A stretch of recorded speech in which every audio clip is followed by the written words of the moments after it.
নাৰীক সৃষ্টি কৰাৰ সময়ত সৃষ্টিকৰ্তাই কোনটো বস্তু ইচ্ছা কৰিয়ে কমাই দিছিল। নমস্কাৰ প্ৰিয় দৰ্শক, পজিটিভ ভাইবছৰ এটা নতুন ভিডিঅ'লৈ আপোনালোক সকলোকে স্বাগতম জনাইছোঁ। এই সংসাৰৰ সৰ্বোত্তম সৃষ্টিয়েই হৈছে নাৰী। কিন্তু আপুনি জানেনে, ভগৱানে নাৰীক সৃষ্টি কৰাৰ সময়ত কোনটো গুণ কমাই দিছিল? আজিৰ এই ভিডিঅ'টো প্ৰতিগৰাকী নাৰীৰ বাবেই অত্যন্ত গুৰুত্বপূৰ্ণ। আৰম্ভণিতেই কৈছোঁ, এই ভিডিঅ'টো আপুনি আধাতে চোৱা সামৰি নিদিব বা স্কিপ নকৰিব। এই ভিডিঅ'টো শেষলৈকে চালে এই ভিডিঅ'টোৰ পৰা আপুনি পৰম জ্ঞান লাভ কৰিব পাৰিব। ভগৱানে নাৰীক সৃষ্টি কৰাৰ সময়ত কোনটো বস্তু কমাই দিছিল আপুনি জানেনে বাৰু? নাৰীক সংসাৰৰ জননী বুলি কোৱা হয়। এই সংসাৰত নাৰীৰ বিভিন্ন ৰূপ আজিও বিদ্যমান হৈ আছে। মা ভগ্নী, কন্যা পত্নী, আইতা, বৰমা, খুৰী, মামী, পেহী, জেঠাই, শাহু, ননদ, এয়া হৈছে নাৰীৰ বিভিন্ন নাম। প্ৰতিটো ৰূপতেই নাৰীয়ে নিজৰ কৰ্তব্য খুব সুন্দৰকৈ ৰূপায়ণ কৰি আহিছে। এই গুণ সকলো প্ৰাণীৰ মাজতেই থাকে। এয়া কোনো ডাঙৰ কথা নহয়। নাৰীয়েই হওক বা পুৰুষেই হওক, যদি গুণো আছে তেন্তে কিবা নহয় কিবা এক দোষো আছে। কিন্তু আমি দোষখিনি নাচাই কেৱল গুণখিনিহে আজি চাব বিচাৰিছোঁ। কাৰোবাৰ দোষখিনি চাই আমি কেতিয়াও বেয়া হ'ব নালাগে, কিয়নো মানুহে যিটো দেখে সেইটোকে ভাবে, আৰু যিটো ভাবে সেইটোকেই কৰেই। সেইবাবে আমি কেতিয়াও কাৰো দোষ চাব নালাগে, যাতে আমিও সেইটো কৰিবলগীয়া হয়। কিন্তু আমাৰ মানসিকতাই তেনেকুৱা, আমি সদায় দোষখিনিকেই খুচৰি ফুৰোঁ, বা আমি মানুহৰ সদায় দোষখিনিহে দেখোঁ, গুণখিনি আমি দেখা নাপাওঁ। আৰু এইটোৰ কাৰণেই আমাৰ গুণৰ অভাৱ হয় আৰু আমাৰ দোষ বেছি হয়। আমি জানি বুজি মানুহৰ ভাল কাম চাব নোৱাৰোঁ। কেৱল দোষ খুচৰি আমি আমাৰ মন মস্তিষ্ক লেতেৰা কৰি পেলাওঁ, আৰু কৰ্মৰ দ্বাৰা আমি সেইখিনিৰ দুৰ্গন্ধ মানুহৰ মাজত বিলাই ফুৰোঁ। সেইবাবে আজি আমি ইয়াত দোষখিনি নাচাই কেৱল গুণখিনিহে চাবলৈ চেষ্টা কৰিম। এই সংসাৰত সৃষ্টিকৰ্তাৰ সৰ্বোত্তম সৃষ্টিয়েই হৈছে নাৰী। এয়া মই ভিডিঅ'টোৰ আৰম্ভণিতেই কৈছোঁ। সংসাৰত মনুষ্যৰ প্ৰাদুৰ্ভাৱ নাৰীৰ পৰাই আৰম্ভ হৈছে, অৰ্থাৎ নাৰী নহ'লে এই সৃষ্টি কিন্তু শূন্য। সেইবাবেই নাৰীগৰাকী সংসাৰৰ জননী। নাৰীৰ বাবেই এই সংসাৰৰ সন্তুলন আজিও বৰ্তি আছে। কেনেকৈ সেয়াও আজি মই আপোনাক বুজাই ক'ম। নাৰীগৰাকী দেখাত যেনেকৈ কোমল অন্তৰৰ, কিন্তু সিমানেই মজবুত।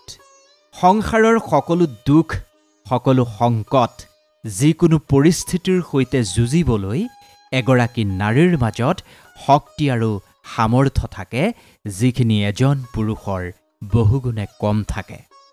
হৃদয়ত মমতাৰ অপাৰ ভাণ্ডাৰ থাকে এগৰাকী নাৰীৰ। নাৰী সদায় কৰুণাময়ী। পুৰুষক সকলো প্ৰকাৰৰ সুখ প্ৰদান কৰিব পৰা অদ্ভুত সক্ষমতা থাকে এগৰাকী নাৰীৰ হাতত।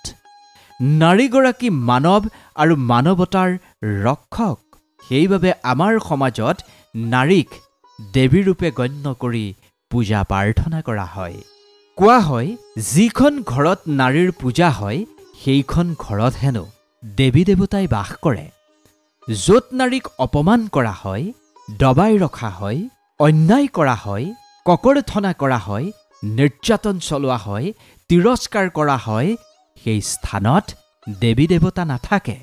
সেই স্থানত কেৱল দৰিদ্ৰতা থাকে। সেইখন ঘৰত কেতিয়াও সুখ শান্তি নাথাকে, কাৰণ সেইখন ঘৰত কেৱল দুখ আৰু দৰিদ্ৰতা থাকে।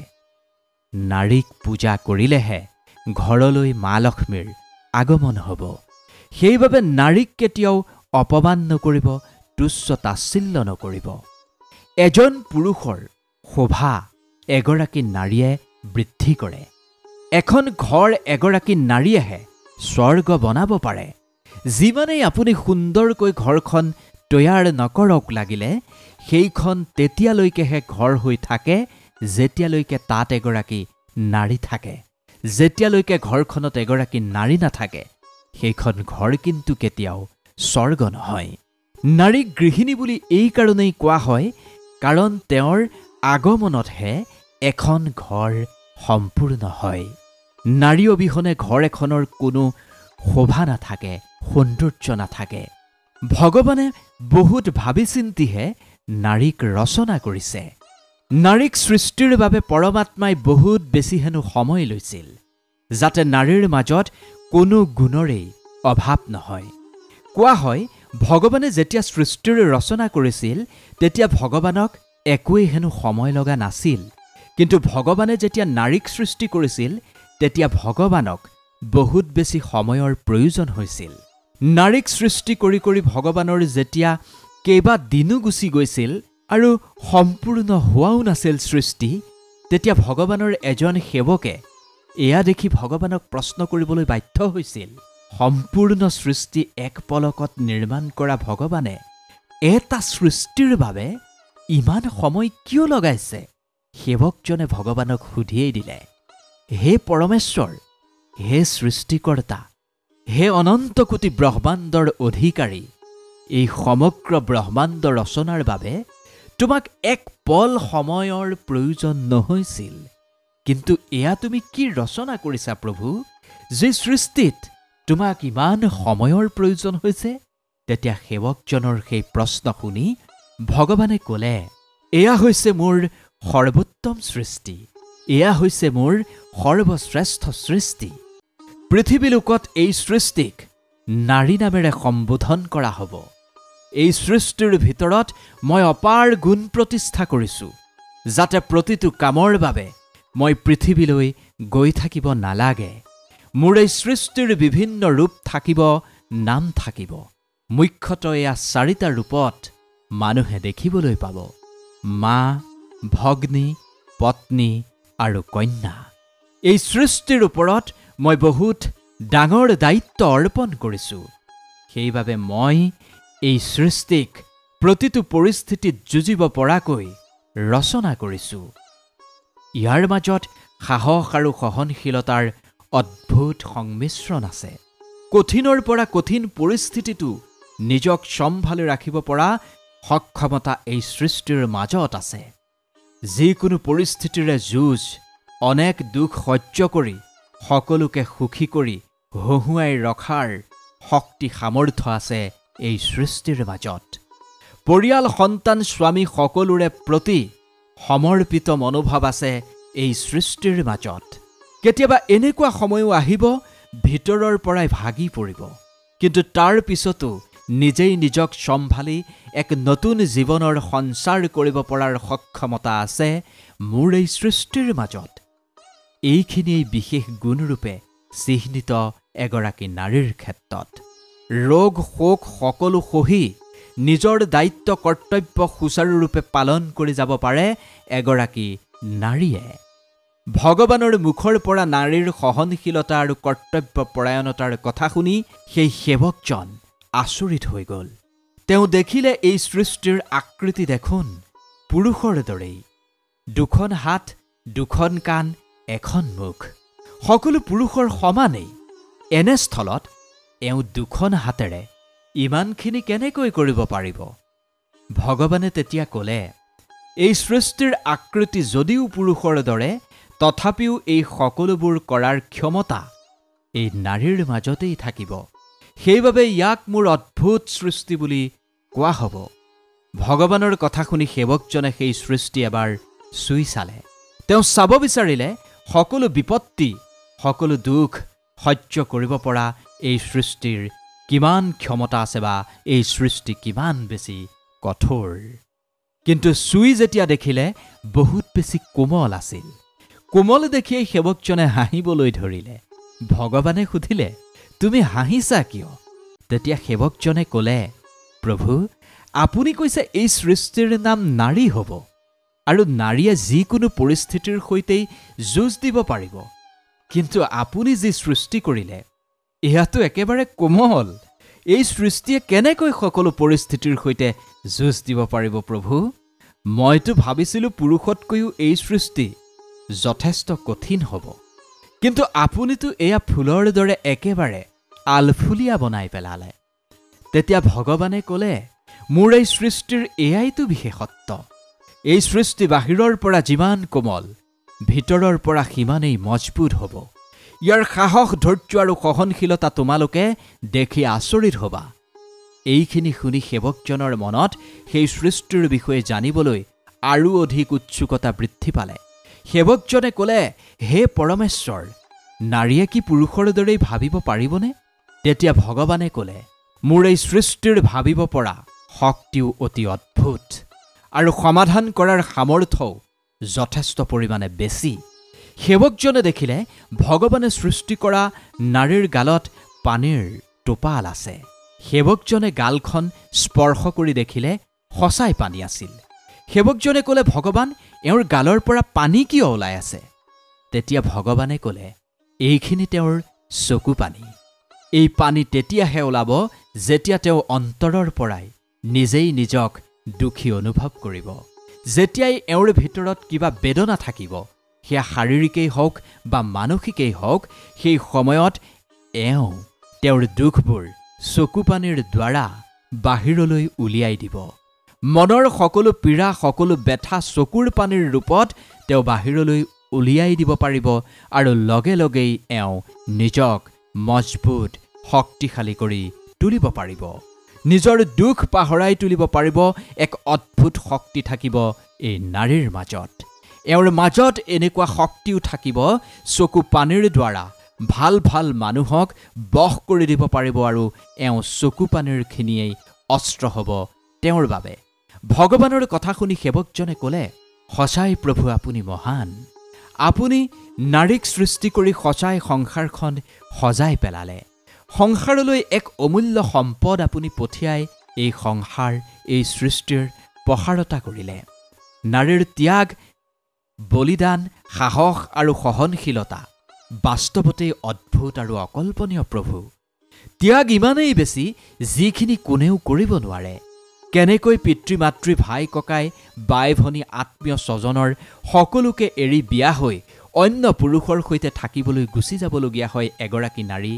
মাত্ৰ এবাৰ ভাবকচোন, এবাৰ মাত্ৰ ভাবক, যেতিয়া আপুনি আপোনাৰ মা দেউতা, ভাই ভনী, পৰিয়ালৰ পৰা অলপ দিনৰ কাৰণে দূৰ হয়, তেতিয়া আপোনাৰ কেনেকুৱা লাগে? কিন্তু নাৰীগৰাকীক চাওকচোন, নাৰীগৰাকীয়েতো ঘৰ পৰিয়াল সকলোৰে পৰা চিৰদিনৰ বাবে দূৰ হৈ আপোনাৰ লগত থাকিবলৈ আহিছে। যাৰ ওচৰত তেওঁ ডাঙৰ হৈছিল, খেলিছিল, যাৰ হাতত হাত ধৰি তেওঁ উঠা বহা কৰিছিল, খেলিবলৈ ওলাই গৈছিল, আনন্দ পাইছিল, ৰং পাইছিল, তৃপ্তি পাইছিল, যাৰ মৰমৰ উমত ডাঙৰ হৈছিল, এই সকলোবোৰক তেওঁ এক পলকত কেনেকৈ এৰি আহিছে? এবাৰ ভাবকচোন কেনেকৈ এডোখৰ অচিনাকি স্থানলৈ গৈ, য'ত তেওঁৰ চিনাকি কোনোৱেই নাই, সেই স্থানত থাকি তেওঁ জীৱনৰ সন্ধান কৰিবলগীয়া হৈছে, সুখৰ সন্ধান কৰিবলগীয়া হৈছে এডোখৰ অচিনাকি স্থানত। তাৰ মাজতেই নিজৰ দুখ সুখ ভগাই ল'বলগীয়া হৈছে। নিজৰ সুখ দুখৰ কথা পাহৰি সেইখন ঘৰৰ প্ৰতিজন মানুহক সুখী কৰি ৰাখিবলৈ যত্ন কৰি যায় নিৰন্তৰভাৱে এগৰাকী নাৰীয়ে। বহু ক্ষেত্ৰত কেতিয়াবা পৰিয়ালৰ সদস্যৰ মন, চিন্তা এইবোৰো বেলেগ বেলেগ হয়। তেনেকুৱাত জীৱনটোতো আৰু অধিক কষ্টকৰ হৈ পৰে। তথাপি সকলোৰে লগত মিলিজুলি তেওঁ সমিল মিলেৰে আগবাঢ়িবলৈ চেষ্টা কৰে। কেতিয়াবাতো পৰিয়ালৰ কোনোবাজনৰ বেয়া আচৰণৰ বাবে জীৱনটোৱেই বলিদান দিব লগা হৈছে এগৰাকী নাৰীয়ে। ধন্য এই নাৰী জীৱন। প্ৰতিগৰাকী নাৰীয়ে ভগৱানক ধন্যবাদ দিয়ক, কাৰণ বিধাতাই আপোনাক ইমান বেছি সহ্য কৰিব পৰা শক্তি দিছে। প্ৰতি মাহে মাহেকীয়া হোৱাৰ যন্ত্ৰণা সহ্য কৰা, যেতিয়া গৰ্ভৱতী হয় তেতিয়া বিভিন্ন ধৰণৰ পীড়া সহ্য কৰা, প্ৰসৱকালৰ সেই বেদনা সহ্য কৰিব লগা, যিখিনি মৃত্যুৰ অন্য এক ৰূপ বুলি কোৱা হয়। ইয়াৰ পিছতো সুকলমে যদি সন্তান জন্ম হয়, তাৰ পিছতো লালন পালনৰ কষ্ট সহ্য কৰিবলগীয়া হয় এগৰাকী নাৰীয়ে, আৰু ইয়াৰ বাবে নিজৰ সুখৰ বলিদান দিবলগীয়া হয়। নিজে দুখ সহ্য কৰি সন্তানক দুখৰ পৰা বচাই ৰাখে এগৰাকী নাৰীয়ে। এই ত্যাগ, এই বলিদান সঁচাই বৰ অদ্ভুত। সঁচাই নাৰী ঈশ্বৰৰ সৰ্বশ্ৰেষ্ঠ সৃষ্টি। এইখিনিৰ পিছত সেৱকজনে ক'লে, প্ৰভু, আপুনি ইমান সময় খৰচ কৰি যেতিয়া নাৰীক সৃষ্টি কৰিছে, তেন্তে এয়া নিশ্চিতভাৱে চাগে আপোনাৰ সম্পূৰ্ণ ৰচনা। তেতিয়া ভগৱানে ক'লে, নহয়, এতিয়াও ইয়াৰ মাজত এটা গুণ কম আছে। নাৰী সকলোৰে সুখৰ কাৰণ হ'ব। সকলোকে সুখী কৰাৰ চেষ্টা কৰিব নাৰীয়ে। পৰিয়ালৰ সাহস হ'ব, কিন্তু নিজৰ গুৰুত্ব পাহৰি যাব। নিজৰ মূল্যই বুজি নাপাব যে মই সংসাৰৰ বাবে কিমান বেছি মূল্যৱান। নিজৰ সুখৰ বাবে কম, বেলেগৰ সুখৰ বাবে বেছি চিন্তা কৰিয়েই জীয়াই থাকিব নাৰীয়ে। বেলেগৰ সুখৰ বাবে নিজেই কষ্ট সহ্য কৰিব। এয়াই নাৰীৰ জীৱন। এটা শব্দত যদি আপুনি ক'বলৈ যায়, নাৰী হৈছে সৃষ্টিকৰ্তাই সংসাৰক দিয়া এক অদ্ভুত উপহাৰ। নাৰী সকলো গুণেৰে পৰিপূৰ্ণ। সেইবাবে আমি কেতিয়াও নাৰীক অপমান কৰিব নালাগে, কেতিয়াও নাৰীক কষ্ট দিব নালাগে। নাৰীক সদায় সন্মান কৰিব লাগে। নাৰী সদায় মা কামাখ্যা, মা পাৰ্বতী, মা দুৰ্গা, মা সৰস্বতী, মা লক্ষ্মী। আপুনি যদি এগৰাকী নাৰী, তেন্তে এই ভিডিঅ'টো যিমান পাৰে সিমান শ্বেয়াৰ কৰক আৰু নাৰীৰ মহত্ব বিলাই দিয়াত আপুনিও কিঞ্চিত অংশীদাৰ হওক। ধন্যবাদ।